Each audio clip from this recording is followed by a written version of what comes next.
हम सब इस बात को बहुत अच्छे से जानते हैं किस तरह रामायण में मंथरा जो है केकई को भड़काती है और कैसे केकई राजा दशरथ से मांग करती है कि श्री राम को 14 साल का वनवास दिया जाए और भरत को राजा घोषित किया जाए अयोध्या का। लेकिन क्या आपने कभी सोचा कि 14 साल का ही वनवास क्यों? ये 10 साल का हो सकता था, 15 का हो सकता था, 20 साल का हो सकता था।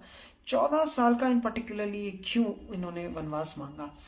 तो इसके पीछे ये एक तरीके से समझ लीजिए आप, एक रूल हुआ करता था उस टाइम पे। सभी राजाओं के लिए एक पॉलिसी थी, एक बहुत ही बड़ा टर्म और कंडीशन था कि यदि कोई राजा अपने राज्य से 14 वर्षों तक बाहर रहता है तो नेचुरली ही वो अपना राजाधिपत्य खो देता है।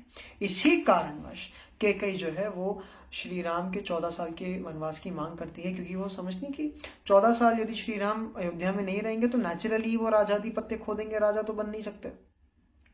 यही जो त्रेता युग में 14 साल का ये जो टाइम है वो द्वापर युग में 13 वर्ष का हो जाता है। इसीलिए आप ध्यान कीजिए कि जब भी जो है द्यूत क्रीड़ा में पांडव कौरवों से हार जाते हैं, शकुनी से वो पासे के खेल में हार जाते हैं, तो शकुनी की कंडीशन यही होती है कि 12 साल का वनवास और 1 साल का अज्ञातवास, कुल मिला के 13। वो इसीलिए क्योंकि 12 साल का वनवास और 1 साल का अज्ञातवास, 13 वर्ष पांडव रहेंगे नहीं। तो जब 13 वर्ष तक पांडव इंद्रप्रस्थ में नहीं रहेंगे तो राजाधिपत्य खो देंगे, राजाधिपत्य खो देंगे तो ये कौरवों के अंडर आ जाएगा।